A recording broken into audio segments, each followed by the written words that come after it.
I guess we can start with a little bit of you. Tell me a little bit about you and your journey with Mhm. English. Okay. I consider myself self-taught in English. Okay. I My first contact with English was at home. Like I have an older brother, he's 12 years older. So they used to hang at my home to listen to music, his and his friends. So I used to have this contact. My father too, a lot of American like English music. So then I went to Disney when I was 10 years old, and this really made me want to speak that language and understand that culture. So it was more like just for interest that I started learning it. Hmm. I never imagined it would be like a profession or something I could use for work. So it was a natural journey of learning it. So then I worked in many different jobs using English, usually like bilingual things at offices, receptionists, like every time I could use English as an advantage, I would, because I'm not graduated. I never finished college. I started many, but I never finished. And then I Hmm. went to live in Japan for almost 3 years. So Uh-huh. then I never got back to studying it, and then I got the opportunity to teach at Wise Up at an English What's course. up? Yeah, when I was living in Natal, Rio Grande do Norte, my husband's family is from there, so we lived there for a year, and there I had this opportunity to have a test at a school, and the coordinator was Australian. She liked my English, and she hired me. So then when we came back to São Paulo in 2015, I started working at a Wise Up here. Okay. And I worked there until the pandemic, and then the school closed, and the students came to me asking me for private classes, and that's how I started doing online classes. And this is what I've been doing since 2020, basically. Yeah. Fantastic. And who do you work with? What kind of students do you like working with? What kind of students are the students that you work with most? What kind of problems do you solve? Let us know. Hmm. Mostly adults, but now I took my Celta certificate, the Cambridge Hmm. certificate, Hmm. and this is like a course, not just the test. So during this time, we had a group, and I got very close to some people from the group. So I have one of the teachers who took this course with me, who I hired. So she's helping me with some students. So now we offer group classes and private classes. So sometimes she replaces classes. We share the group classes. So she teaches one day, I teach the other. Amazing. So my focus is mainly adults, but is teaching teenagers because she has more of this experience. So now also have this option, and basically people who already studied English but never practiced conversation, the speaking parts. So this is my focus because this was my pain when I was a student. Hmm. I was, like I said, self-taught, so I used to have this option that I could practice the speaking parts, but I would never get to the point where I would speak because I was young and they would put me in the basic level and a lot of writing, especially with the old methods. I studied at like Fisk with cassette tapes, so it was horrible method. Uh-huh. And based on that is what I do now. Like, let's practice conversation. Let's use the English that you have, that you never got the chance to use it in a conversation like this. So this is what I offer mainly for my students. Okay, but what students do you like to work with? What kind of problems do you solve? Like what kind of Mm, like do you use with beginners? Do okay. you focus on intermediates, advanced? What are Hmm. you focused on specifically? Just so I that would people can focus know. on the intermediate, like these people who are stuck in this intermediate level. But for financial reasons, I would take like basic levels, and but my focus would be intermediate and advanced students, also advanced students who also needs to have like regular practice, even though they have good English level. They would have to practice speaking skills. So people who work with English, who work in Brazil remotely, people who live in other country as immigrants and they need to use English for their daily lives. So mainly, I think would be those type O- of students. Okay. And tell me, you told me about the Celta. You did the Celta, you took the Celta test and the course. How did that, what did that add to your perspective as a teacher or Mhm. to your profession? Like, how did that help you or add to you as a professional? Mhm. My first intention of doing the Salta was I was thinking about maybe trying go to Australia. I had some students who are my friends too living there, and they were saying there were so many opportunities there, and we were thinking about it. So I thought the Celta could help me to work there. But then we changed our plans. My husband opened a company, so we stayed here. But going through the experience of Celta, it was very good for me as an online teacher working by myself, like to be with other people, see more, and also have more of this, like really a certification that I can teach. I don't have the graduation, I don't have a diploma, so I always had that like imposter syndrome sometimes. So I think it Right. helped me with that, like gave me confidence. The whole course was in English, and it was a very high level course of discipline and organization and technical things that I thought I couldn't do before. Was very challenging also personally because my father was really sick and he passed away unfortunately during one of the classes. So During I one of the classes? couldn't, yes, it During was one of like your classes? yes, of Celta. We had to teach Oh, during okay, Celta. okay, We need to like prepare the class and teach a class for okay. a group every day. So I was like having the class. We would like watch and give classes at the same time. So I Hmm. was watching the class and I would give my class next. So I had to get out, but I had to continue the course still because I had paid, like they're British, so they really like don't give a lot of days for this. She told me like you have 1 day that you can miss a class, but if you cannot continue, you have to drop out of the course and do it again another time. So I was like, no, I will continue. So I had a lot of support from the group too, like my colleagues. So this is why I think I bonded with them a lot. And I have this teacher working with me, which is great. So it was like a very it was focused on professional, but I felt like it was more like a personal growth experience. But it definitely helped me teaching big groups. I used to do this at Wise Up, so that part was not that different, but it was nice doing that online. The organization, the timing, how many things you need to do at the same time. So we would teach groups of 10 students, A1 and B2 every day. So that intense preparation. A1 to B2. Yeah, we had two groups. One group was A1 and another group was a group only with B2s. Ah, okay. I thought Like, it was yeah. I thought it was together with TBL. No, Interesting. at Wise Up, yes, at Wise Up the classes were multi-level, so we would have basic, intermediate, and advanced at the same class. So I use this approach with my students too on the group. Like I don't really separate them in basic, intermediate, advanced, but obviously they have like a close level. If they were too basic, I would, and we had before a group just for more beginner level. But usually I do it like in a multi-level, basic, intermediate, advanced in the same group. But I only have one group now, so they're How do just you manage the levels basic, intermediate, and advanced inside of the same group, Glauci? That is fascinating to me. yeah, because at Wise Up, we had, like, for example, the material that we used there, it was one topic, one main topic, and then we would have exercises for all the different levels about the same topic.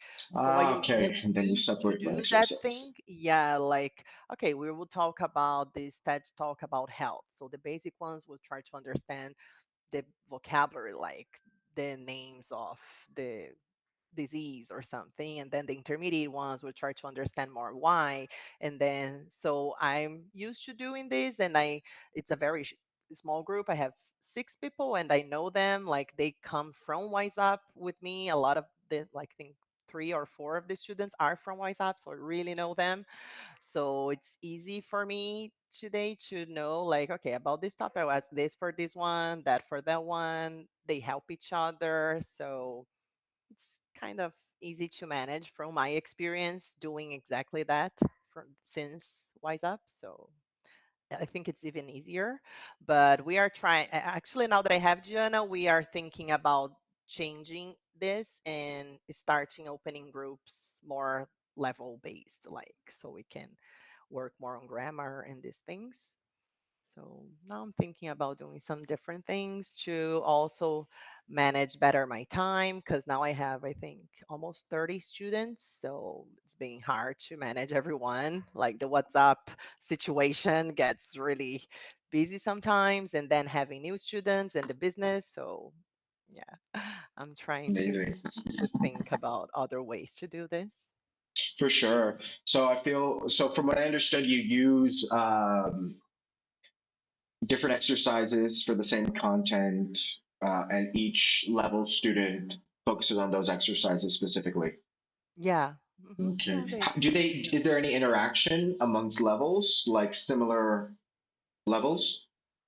Yeah, actually, our class is really a conversation. Like we open the cameras, we have the slides. Usually, I use ESL Brains just to guide the conversation.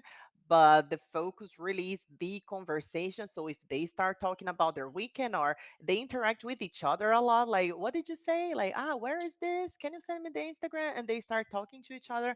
I never like stop that to continue the class and the material, so the focus is always to have like a natural conversation. So Hmm. usually we open the material, we have the topic, and then we start making one question, and we ask each one to answer in their own way, and then we help the ones who need help. If they can just speak by themselves, they do it. So mainly is everyone in the same room. I don't do a lot this breakout room, separate them, but when we have everyone in the group, 6 people, we can do it. Sometimes we do it, but usually it's everyone in the same room just having a conversation. Amazing. Okay, Yeah. excellent. All right. And as a teacher,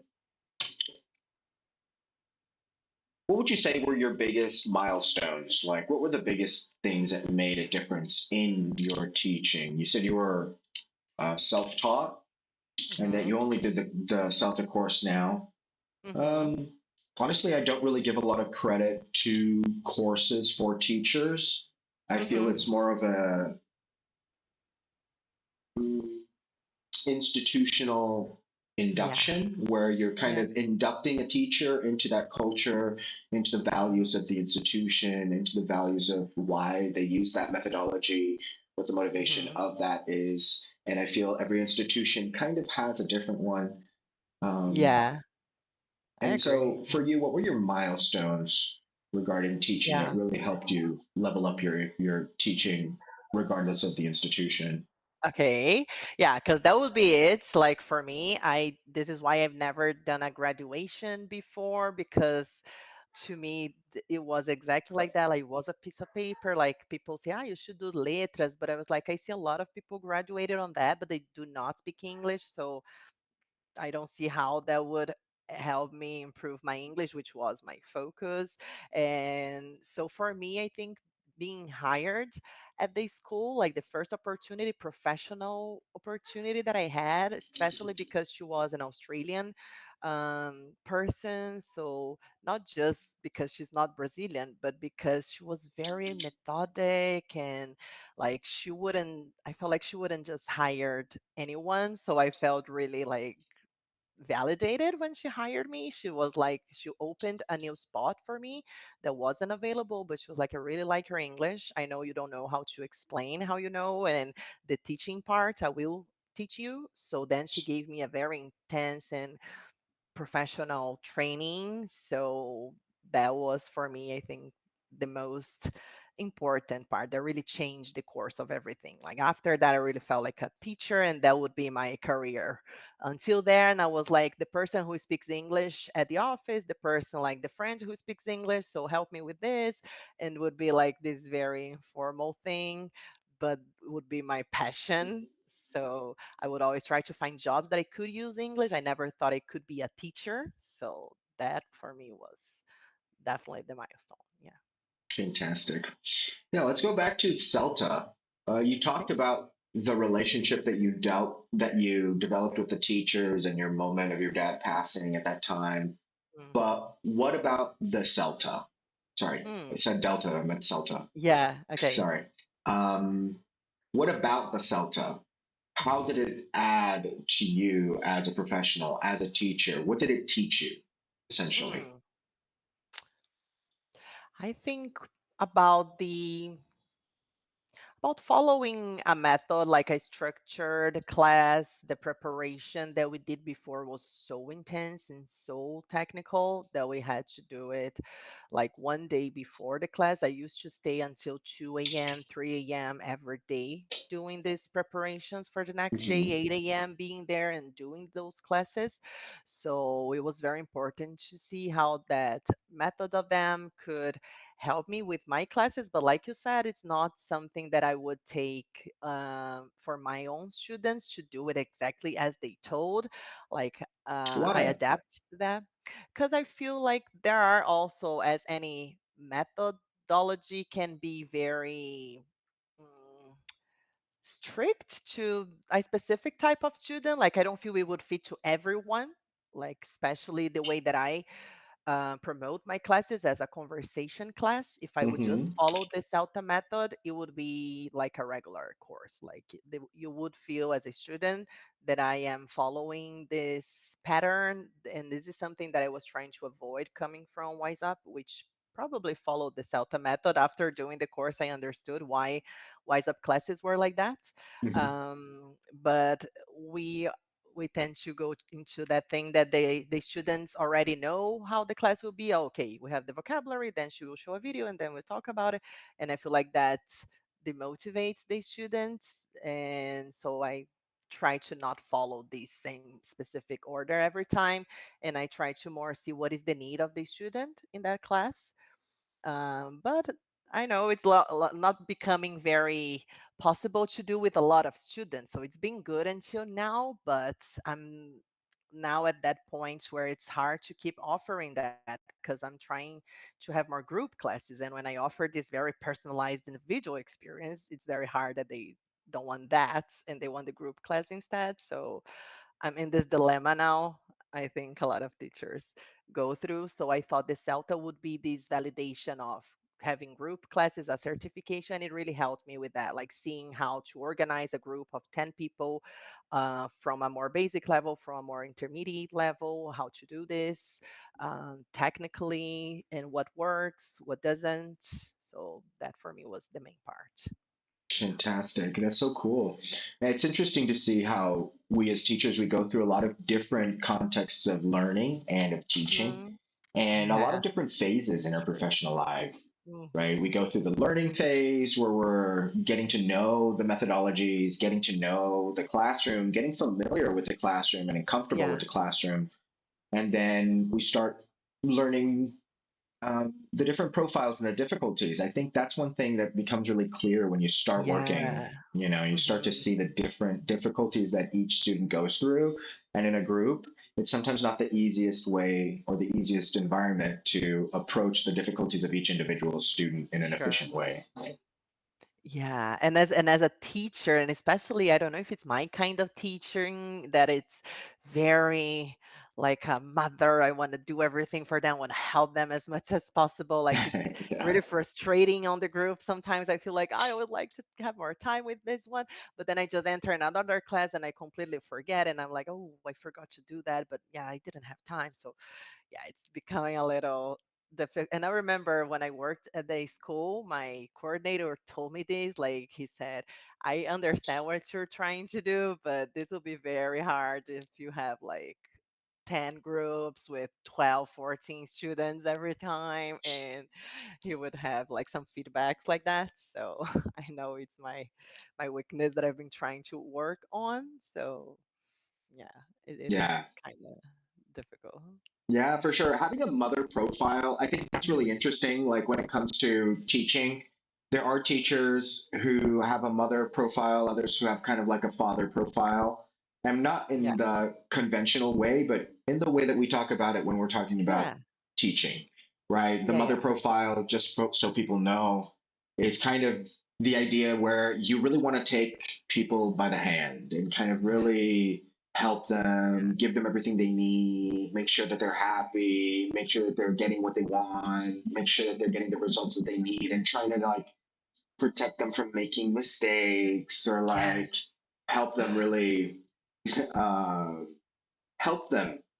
That's a very Yeah. hands-on approach to their learning process, Yeah. right? So at the end, when you are when you have the mother profile, you do end up spending a lot of energy, and you do Yeah. sometimes end up spending a lot of energy in vain. Um, Mm. so so Because yeah, I sometimes I know feel like I exactly. want more than them, like, no, you Yeah, need to learn this. I will send you this and I will send you that, and you and I'll can give do you this this and you can do that. And they're like, okay, opportunity. okay, teacher, chill out. Like, Like I and have a yeah, life too, and this is not my priority. Just so you know, I have other things that are more important, and sometimes they aren't more important. They're just yeah, much more of a priority to that student than learning yeah, English, right? So that's, I think, the downside of the mother profile. And at the true. same time, you have the father profile, right? The profile where the guy just kind of gives you what you need and expects you to do what you have to do.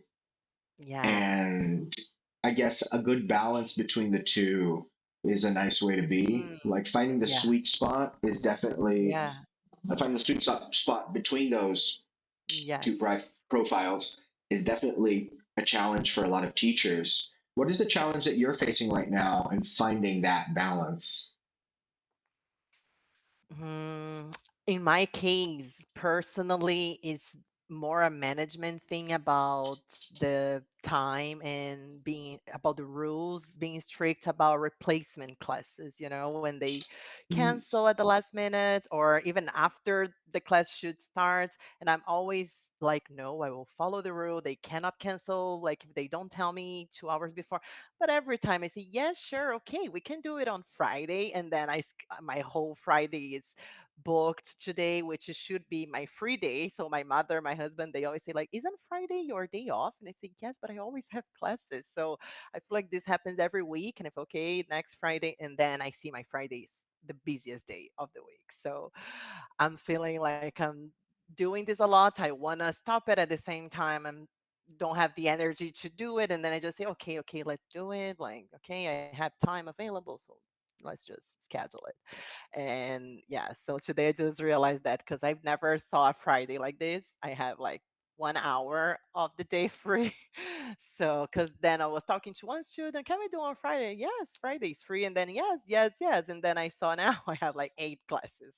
yeah, that's tough. So I think like that is the mother thing. And this is affecting the job, like really. So, yes, it's something that I feel like I need to work on that and solve that. Yeah. So that No, is for my sure. main challenge now. For sure. I think that's a big challenge. And I think once that's done, like once you make that decision, Hmm. it it really does have a shift in your personal satisfaction, your personal Yeah. time. You manage Hmm. to do more things, you manage to Yeah, focus more on your things. And for sure. the reality is that the better you are, the better your classes are, the better your students can Yeah, be helped and so forth. You know, I it's think true. that's a really important thing to keep in mind when we're tempted to go too much to the mother That profile. is so true because it's not really helping anyone. And it's that thing like, and I am a mother. I have a son. He's 14 years old. So I go through that challenge with him as well because he's definitely not a baby. No, absolutely. But it's been fast, and now I see why mothers do this. I am 40 years old, and every time I go to my mother's house, it's, oh, you need to eat.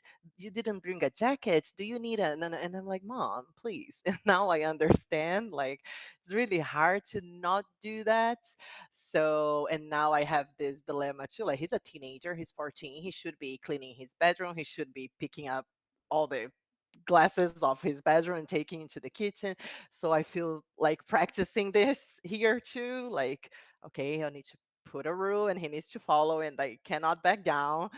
So yeah, I feel like it's more like a personality thing, but it's definitely affecting my job. So maybe this is a good motivation. Yeah, and I like the way you put it because it is true. Like it's not really helping them, just giving them other opportunities to miss classes because it's not like they are doing too. Sometimes they just cancel again. So yeah. Sometimes, yeah. And then I think after we get that kind of down pat, everything becomes a little bit more clear in terms of like what exceptions can I make? Perfect. Yeah, You that's know, true. what Yeah, exceptions because we don't want should to be I that make? strict. Yeah, that Yeah, okay, not yeah. flexible at all. Hmm. You absolutely have to consider those things Hmm. these once you establish your limits. Yeah. Mhm. Yeah. I think that's really cool too. Like, I think it's super important to take into consideration the student's reality. And Yeah. with that, I think like, okay, what is a student reality Mm. that you would not take on? That you would say something like, no, I think Hmm. another teacher is better for you. Hmm. Maybe now's not the right time to start. Maybe you Hmm. should finish what you're doing now and then we'll get into it. Or Hmm. maybe your motivation's not the best. Maybe you should switch jobs to a job you don't hate before learning English for your job, you know? Mm-hmm. Yeah. Um, Actually, these are my like the challenge that I like to take on. I feel that people who hate English because I love English, so I'm always tempted to like, I will make you love English. mhm. So I would take that student. I wouldn't take the student who wants, and I feel like I'm realizing that with some of my students who are um, not just too basic, but they are also too scared of trying because being basic is not really a problem. I have basic students who keep trying and they evolve really fast, but I also have some basic students who are not that basic, but they are so shy or so like in their minds that they cannot do. I have this couple who do classes together, and basically the whole class is in Portuguese because I talk to the husband in English. He translates everything, and she translates to him, and then I try to do this. They stop and they come back, but it's always that same thing. I feel like we're very stuck in that way because maybe if we do it individually, I could change that culture a little, but because they are there together and I'm on the other side, it's really hard for me to interrupt to them. Like, don't talk to her, talk to me. And I've been trying doing that. So I feel like I have more difficulty with those, like very basic, very not have contact with English at all, like don't watch series or nothing. So maybe for me it's more difficult because I didn't have a lot of this grammar teaching part. For me it was more like learning it and then going to school and courses trying to understand what I already knew. So I didn't have this way of learning. So I have difficulty with those students too, who wants to start with the grammar and have like a flow. No, teacher, I need to know like in 3 months what class we will be. Like we will be learning present continuous, or I don't do that. So that would be hard. Yeah, that's sometimes tough. I feel that our learning experience is something that kind of needs to be mirrored in the students that we help. If the learning True. experience that they're having doesn't mirror our experience, it's hard for us to help them Yeah. navigate the realities Yeah. of that experience. When a person is learning in real life, which is, I think, the way that I learned too, you know. Mm. I Um, would very much like to know because I think your English is amazing. Thanks. Yeah, it's very similar to yours. But I think that when we learn in real life, there is a disconnection to institutional ways of teaching, like Yes. institutional and conventional ways of teaching. And what's really interesting is that the institutional and conventional way of teaching can work depending Yeah. on how it's done and how the Mm-hmm. student does the True. exercises outside of the class. And Mm-hmm. like I think some methodologies are actually pretty efficient. But when it comes to people who have learned language through life and then later understanding the grammar and the structure behind it, I think a little more unorthodox ways of teaching Yeah. help a lot. There are a lot of methodologies that are super efficient and effective as well that are not considered in Mm-hmm. institutions at all. And they're not even taught in college or in places like that, um, which is fascinating because they're super Mm-hmm. efficient and effective. Like one that I learned was more efficient than the one that I was using in the institution when I came to Sao Mm. Paulo was TPR. TPR is total physical response. It's a methodology Oh. that you use your whole body to Mm. learn the experience, to learn the language. And for Okay. some types of learning, it's actually the most efficient ever, Uh-huh. right? So, I for can example, if see. you're a if you're a how can I say? If you're a personal trainer and you want to learn how to speak English to give your Mm-hmm. personal training classes. It's Mm-hmm. much easier using TPR than a book.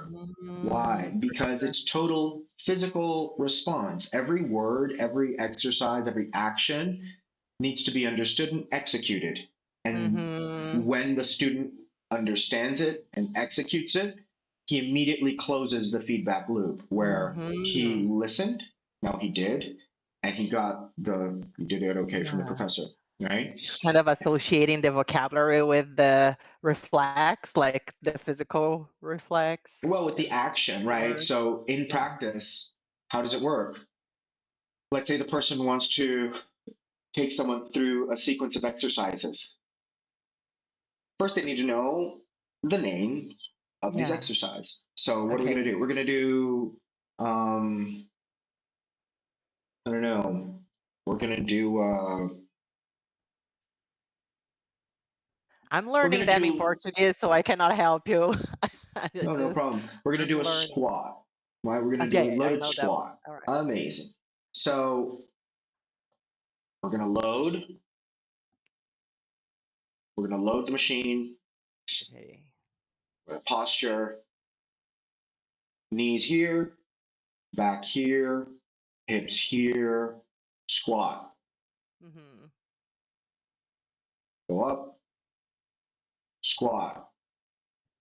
Go up, Mm. squat. Go up. And the person is doing this while you're talking. Uh-huh. Okay. And then their total physical response is Mm. to the actions, the words, the verbs, the things. And then they do it to me.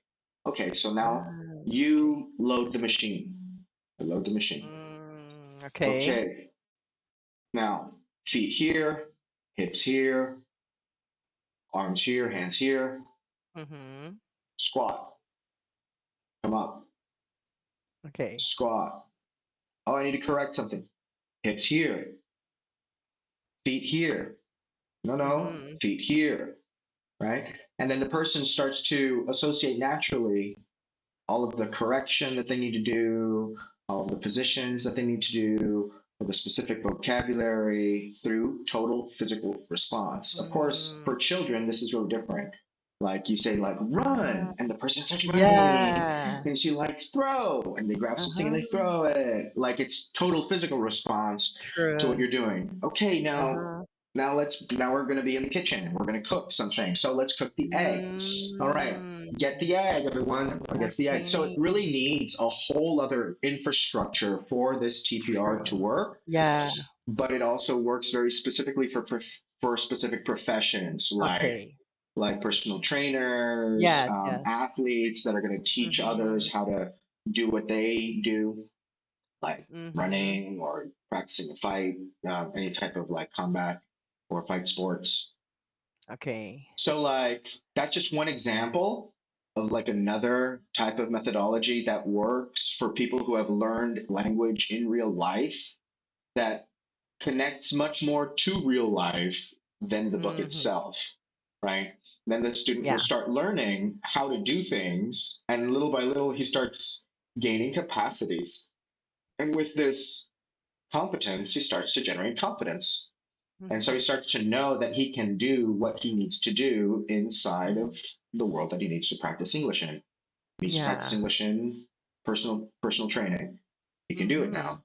And he can do it in a much more effective way than if Yeah, for he sure. started learning the verb to be, and then he starts going to simple Yeah. present, and then he starts going to simple Hmm. past, then he starts learning Yeah. will. And will, we don't even use will to talk about future.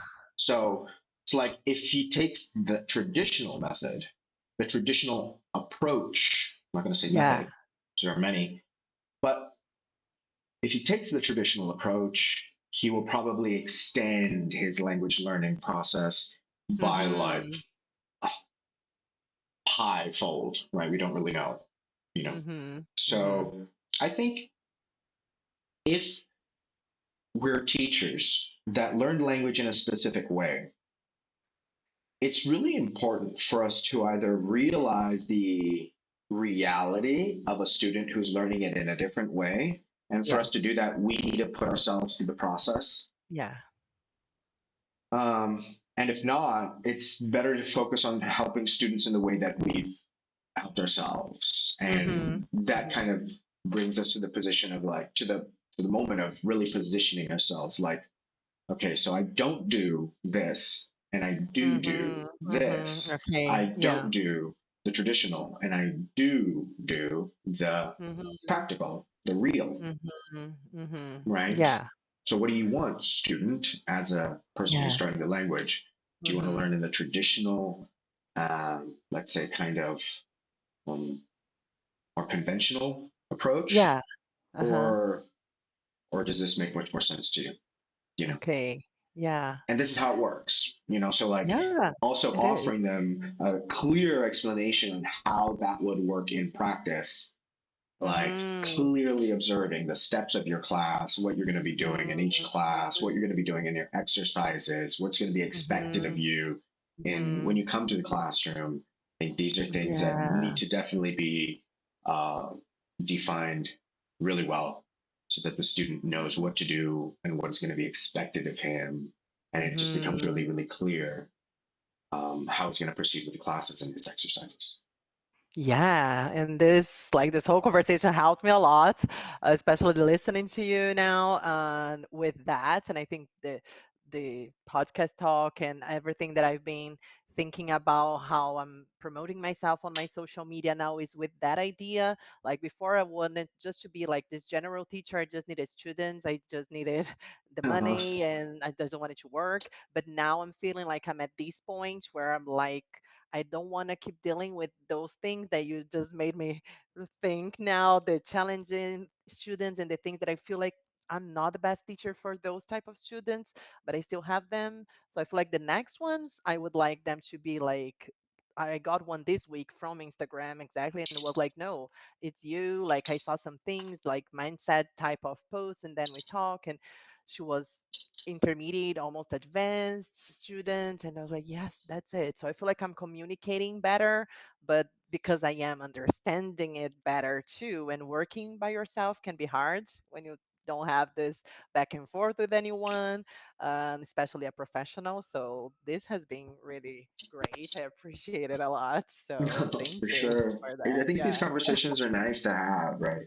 We need Hmm. to have these things more often. I think a lot of teachers live Yeah.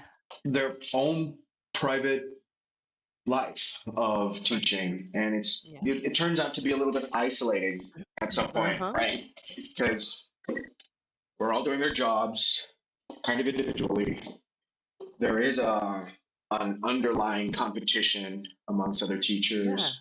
Okay. There is a kind of irkiness. Like I don't really like the way that teacher teaches. I don't Hmm. like the way that teacher prioritizes, let's Hmm. say, one thing, one aspect of teaching over Hmm. another, you know, So and true.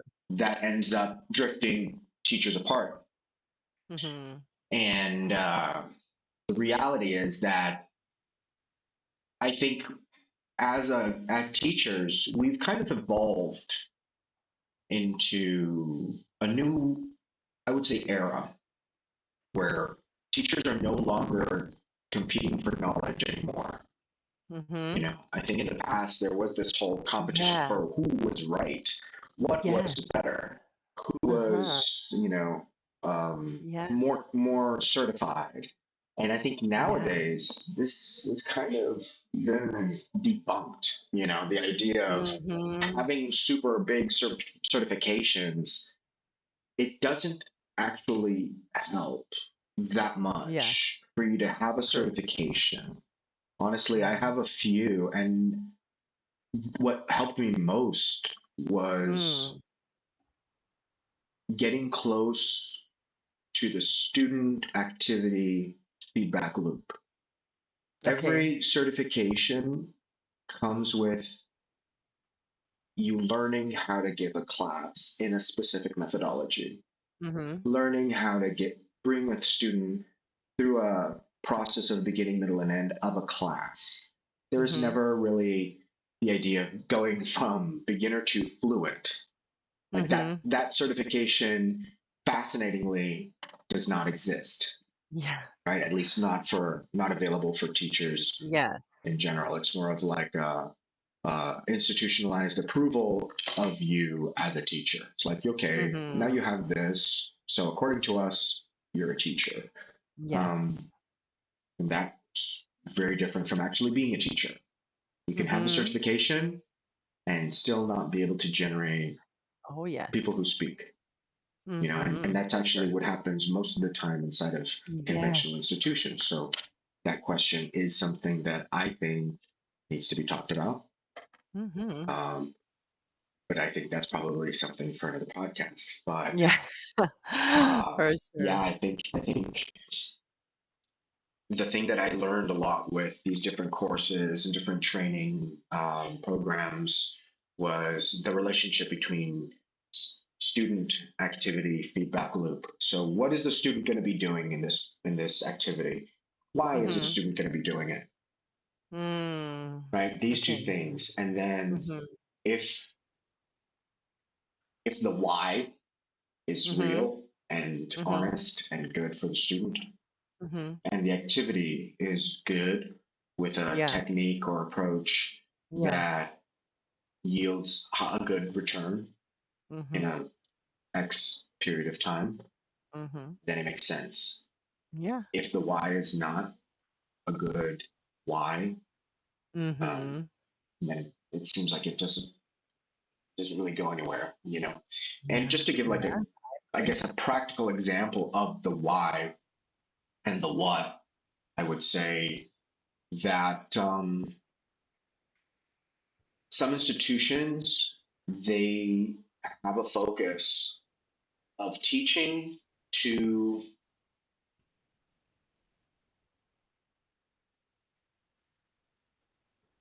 teaching in a way that creates dependency, right? Teaching in a way that Yeah. creates the necessity of the teacher and the institution Yeah. to the student. Yes. So the Yeah. student needs the Mhm. institution to approve of them. The student Mhm. needs the professor Mhm. or the teacher to tell them if they're right or wrong. And Yes. this codependence or this dependence on the side of the student to of the institution just generates the permanence of that student with that institution. So Yes. the why of the student doing the exercises in the way that he's doing, or the why that the student is using that methodology in that model, right? Why is the student in the middle of a 14 student group learning the verb to be Mhm. for his first Mhm. class? Why?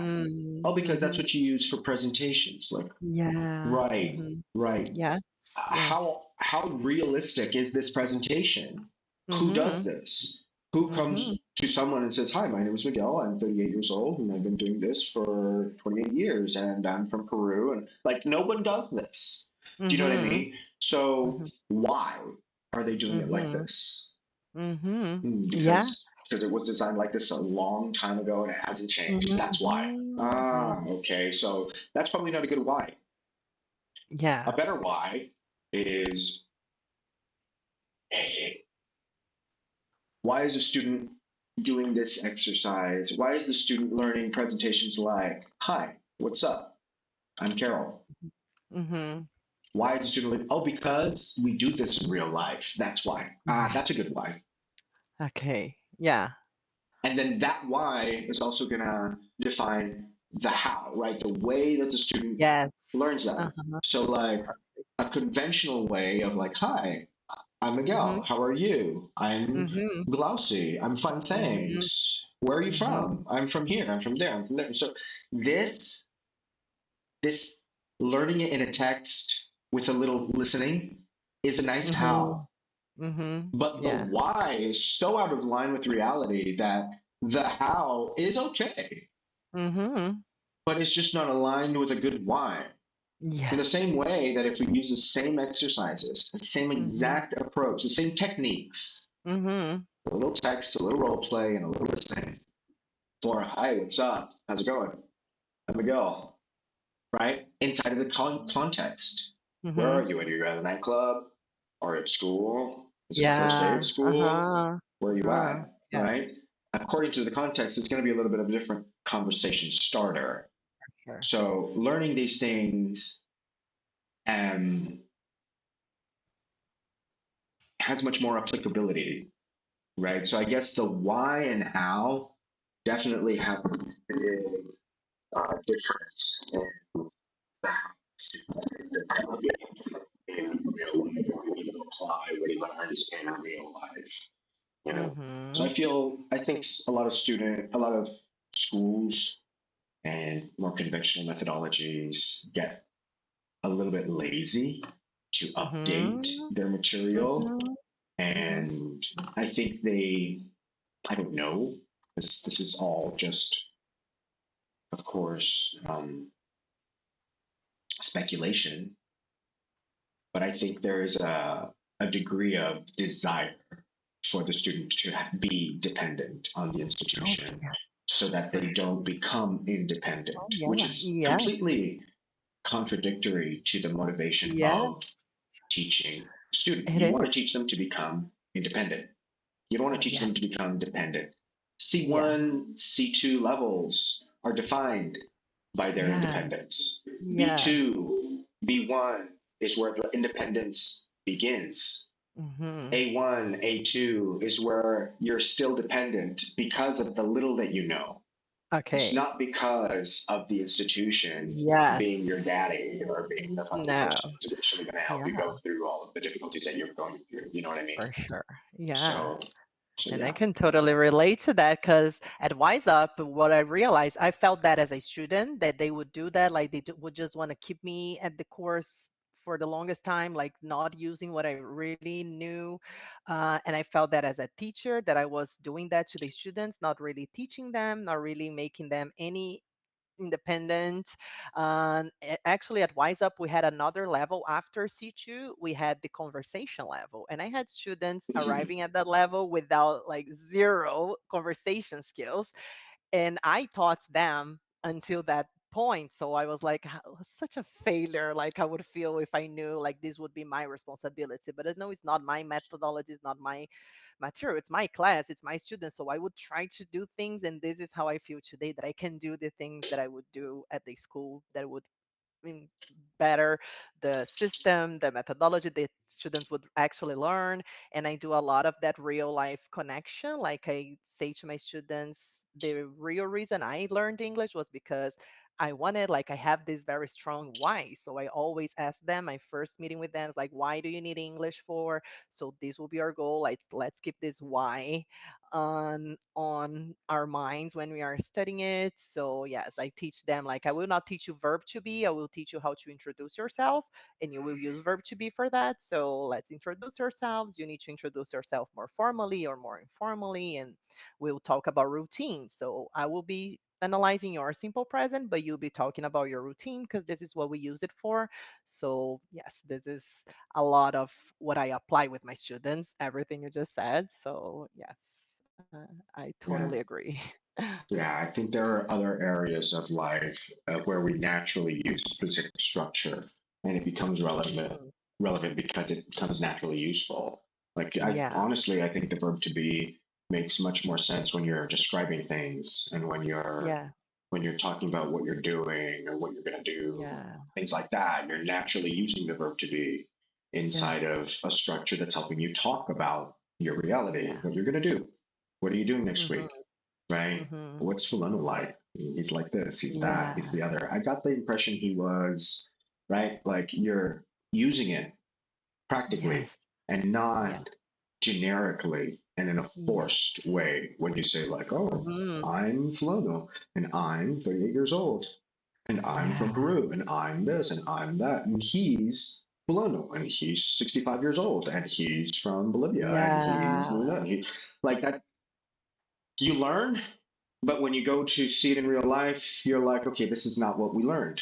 This is not what Yes, it's like. exactly. I used to tell them So, at Wise Up we had like series, like a series with characters, and I would tell, like after getting out of this school, I tell the new students, like I used to see students learning everything about Kate and about David and about John, but they would graduate on the course and finish the course without knowing anything about themselves. Like they could not use that to communicate in real life because this is not their profession, it's not their routine, it's not what they like, was not what they don't like.